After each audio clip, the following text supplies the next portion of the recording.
Un equipo de investigadores mexicanos está detectando de forma precisa la captación y emisión de dióxido de carbono que registran distintos ecosistemas y modelos agrícolas en México.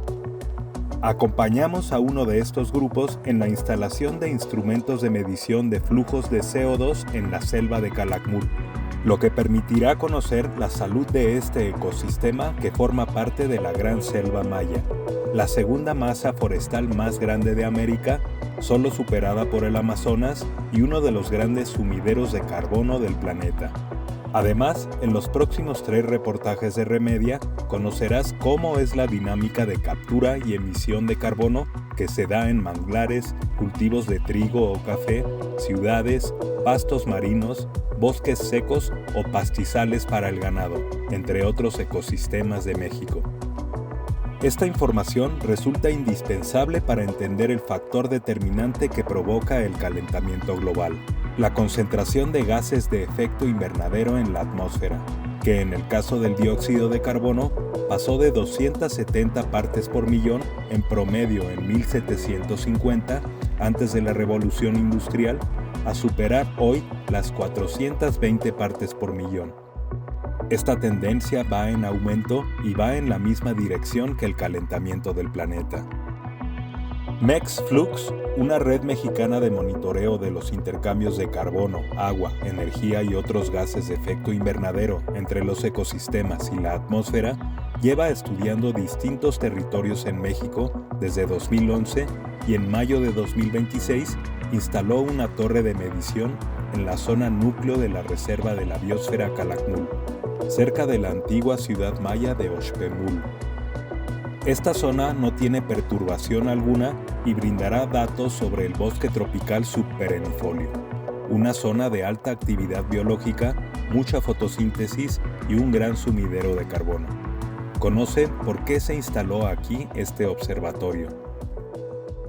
Una de las razones es que esta porción de la reserva forma parte de un ecosistema más grande, que es el de selva maya. En América es la segunda extensión de selva conservada más importante después del Amazonas, o sea, me refiero al continente americano, ¿no? Sí tenemos datos sobre, digamos, crecimiento de las plantas, absorción de CO2 en ese sentido, o sea, incrementos de biomasa cada año, pero no tenemos mediciones directas hasta ahora en este lugar, en este tipo de ecosistema de la península, hasta que ahora vamos a empezar con esto, ¿no? O sea, mediciones directas de absorción de CO2, de intercambio de CO2 entre la vegetación, el dosel de la vegetación y la atmósfera. Y de hecho no es nada más el dosel de la vegetación, es toda la masa de la vegetación y suelo y cómo intercambia gases con la atmósfera.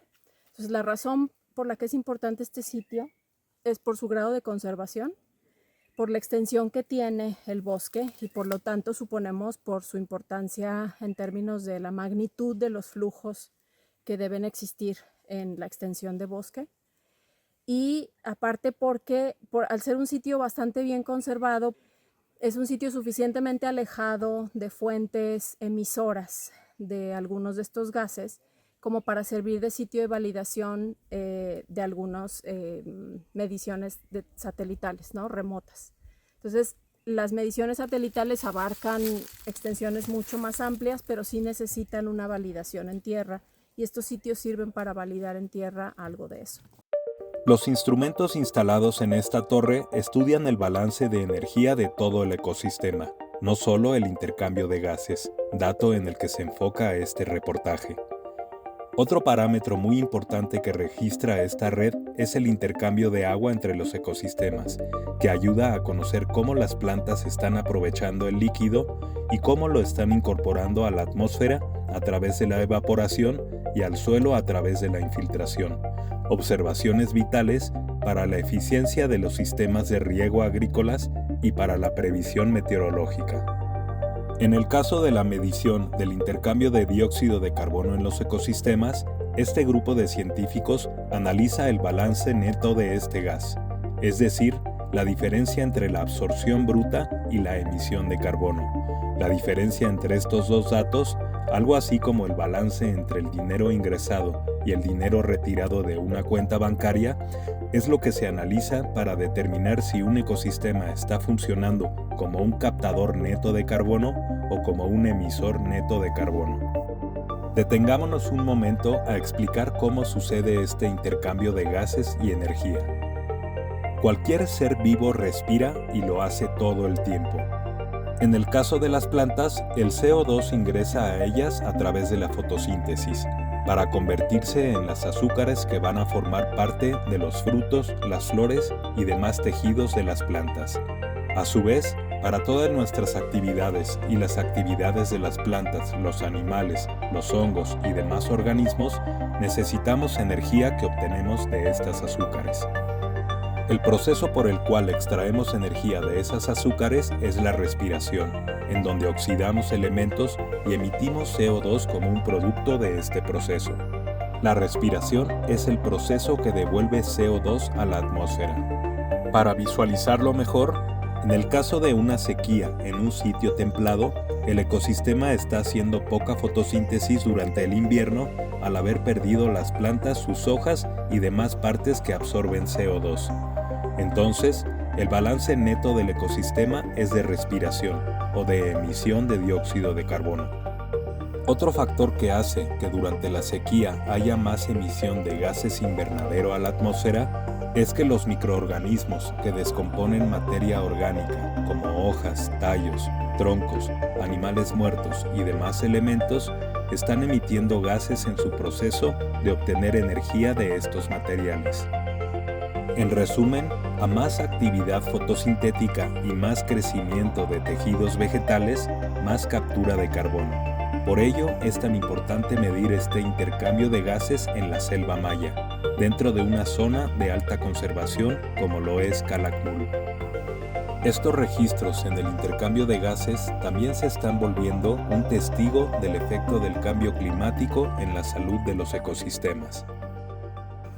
Hay un montón de efectos del cambio climático, del aumento de la temperatura, de todos los cambios asociados a estos cambios globales en precipitación, etcétera, que están afectando a los ecosistemas, o sea, tanto a las plantas como a cualquier ser vivo de la biosfera, ¿no? Entonces, la importancia de estos estudios radica por ejemplo, la parte del contenedor, en que ahí se está registrando ese cambio. Es decir, podemos ver a lo largo del tiempo, cuando estas series sean suficientemente largas en muchos lugares del mundo, se ve claramente el incremento.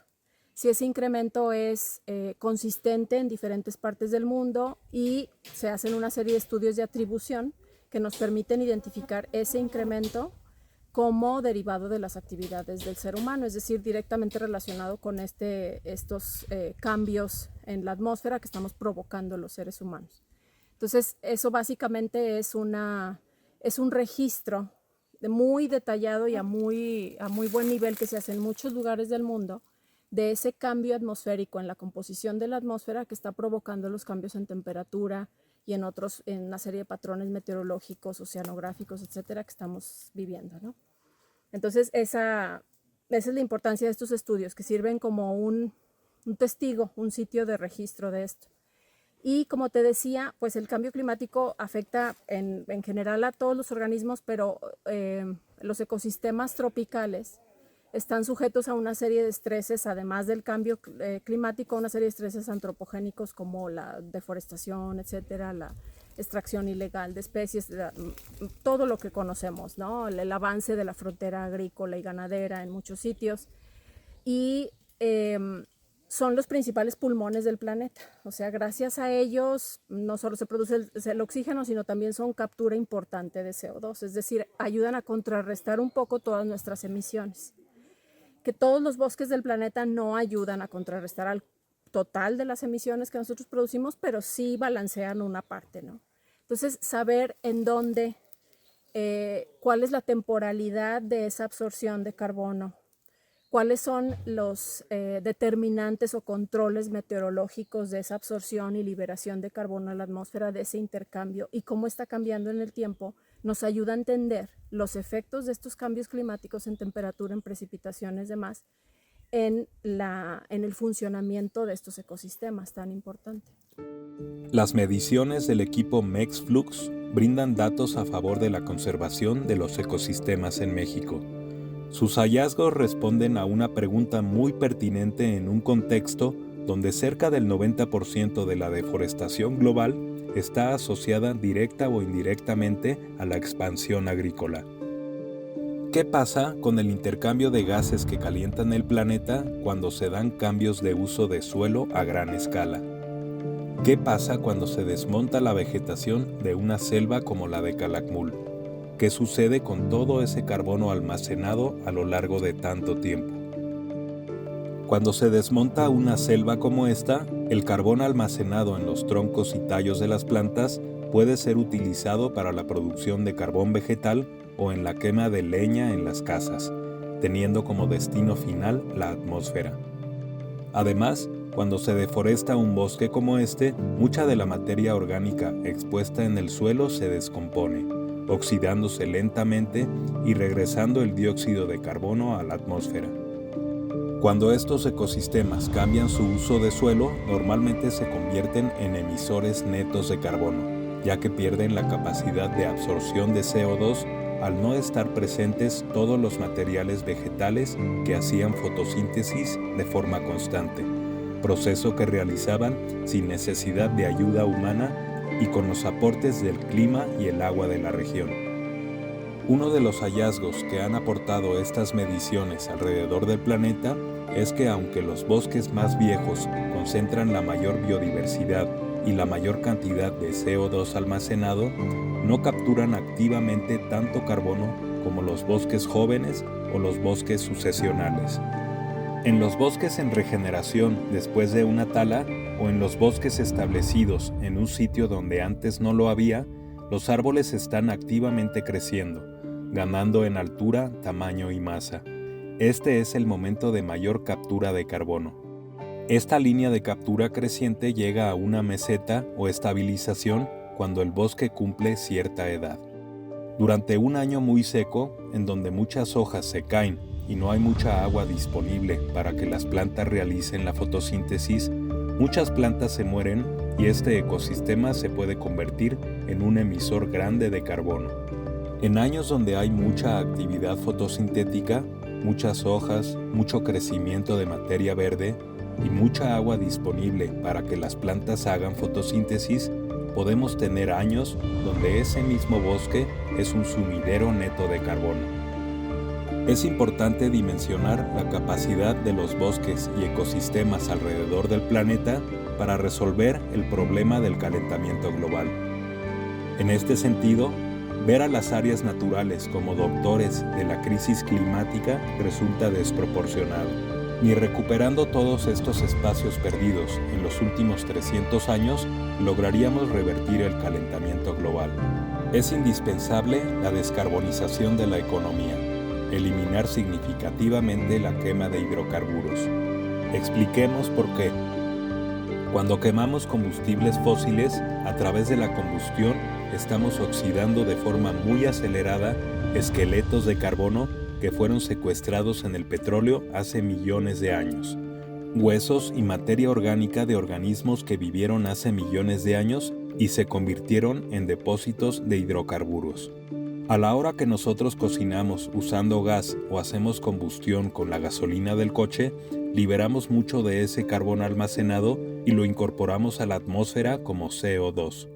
De esta forma, estamos respirando aceleradamente y a tasas muy elevadas el carbono que secuestró y quedó almacenado hace millones de años. Conozcamos los aparatos que miden este intercambio de dióxido de carbono en los ecosistemas y que ya han comenzado a aportar información sobre la selva maya. Este es un analizador de gases en el infrarrojo de vía abierta. Eso quiere decir que a diferencia de otros aparatos que tienen una cavidad cerrada donde se produce la absorción de CO2, este la tiene abierta, es este segmento. Entonces aquí tiene una fuente de luz infrarroja y aquí hay un detector de esa luz infrarroja. Manda el rayo, si hay CO2 en el ambiente, con parte de esa luz del rayo que mandó de radiación infrarroja, parte de eso es absorbido por las moléculas de CO2. Entonces aquí llegará menos luz de la que salió acá, ¿sí? Por esa absorción. Y esa absorción es proporcional a la cantidad de CO2 que existe en el aire. Entonces con esto medimos CO2 de encima de la vegetación, o sea 10 veces por minuto se mide la concentración de CO2 y de vapor de agua. Esto es consumido por la vegetación cuando va hacia abajo y el viento la lleva hacia la vegetación y se consume en la vegetación.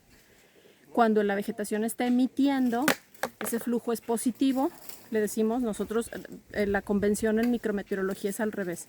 Cuando el flujo es negativo es que la vegetación está absorbiendo CO2, es decir, capturándolo de la atmósfera para convertirlo en biomasa. Cuando tenemos flujos positivos, quiere decir que la vegetación y el suelo están respirando, emitiendo CO2 hacia la atmósfera. Este es un anemómetro ultrasónico 3D. Okay. Y este es la manera en cómo medimos rapidez y dirección del viento, que son los dos como componentes de la velocidad del viento, en las 3 dimensiones. Digamos que si viene una parcela de viento así, va a medir la velocidad en este plano, y la velocidad vertical. La muy especial es la velocidad vertical. Sus remolinos transportan el CO2 o los gases, las partículas, lo que sea transportable en la atmósfera, incluso el calor, ¿no? Se transporta por estos eddies. Entonces lo medimos. Aquí medimos su velocidad de transporte y su dirección de transporte, y con el otro medimos la concentración del gas. La covarianza entre esos dos, es decir, cómo se correlacionan entre ellos, cómo suben y bajan juntos, o suben y el otro baja, una correlación o una covarianza inversa, es covarianza, el correcto, no correlación. Ese es el flujo. Esta es una medición física directa del transporte de gases desde la biosfera hacia la atmósfera y desde la atmósfera hacia la biosfera. Todos los bosques, en buena medida de la parte norte, del hemisferio norte del planeta, pero también de los bosques del sur, tienen ese mismo comportamiento durante la primavera, después sobre todo de los deshielos en Norteamérica, en Europa, etcétera. En la primavera los árboles sacan las hojas, empiezan a capturar un montón de CO2 y tú ves cómo esa curva de la concentración de CO2 en el aire en el mundo entero baja. Acá alcanza un mínimo alrededor de septiembre, que es cuando ya los bosques terminaron básicamente su ciclo de crecimiento anual, y es el momento en el que más bajo está el CO2 en el mundo, ¿no? Así en la atmósfera mezclada en todo el mundo. A partir de ahí, de la tirada de las hojas, de que los árboles se quedan sin la parte fotosintética, ya solamente están respirando, se empieza a descomponer la hojarasca, etcétera, viene la subida otra vez del CO2, hasta llegar a un pico alrededor de mayo para el hemisferio norte. Todo esto que te estoy diciendo es en el hemisferio norte. El pico alrededor de mayo es el punto más alto de la concentración de CO2 en el planeta, y pues precede a la etapa de crecimiento de los bosques, ¿no? en el hemisferio norte. Estados Unidos y Europa son las regiones donde más se ha estudiado el intercambio de CO2 en los ecosistemas. En el caso de México, el bosque tropical caducifolio y los manglares son los ecosistemas mejor representados en estos estudios, los cuales, tras más de 15 años de realizarse, le han valido al equipo que los conduce el reconocimiento como Laboratorio Nacional por parte de la Secretaría de Ciencia, Humanidades, Tecnología e Innovación, CECITI. El Laboratorio Nacional CONACYT-MEXLUX para el monitoreo de gases de efecto invernadero en ecosistemas ya proyecta para este año la instalación en Durango de una torre de medición en uno de los ecosistemas más extensos del país, el bosque templado de pino y encino. Eso nos da a nosotros oportunidad de acceder a fondos diferentes, que si no fuéramos un laboratorio nacional. Ese reconocimiento lo tenemos desde inicios de 2024, si mal no recuerdo la fecha, y el año pasado también ganamos un financiamiento de CECITI para un proyecto sobre detección de umbrales de umbrales críticos en el funcionamiento de los ecosistemas, detectar con muchas de estas técnicas. La ventaja nuestra es que tenemos una gran cantidad de mediciones en ciertos puntos. Estamos muy coordinados, tenemos esas mediciones, son suficientemente estandarizadas como para poder obtener productos que significan más que lo que se saca en un solo sitio, ¿no? ¿Qué son los umbrales críticos de los ecosistemas?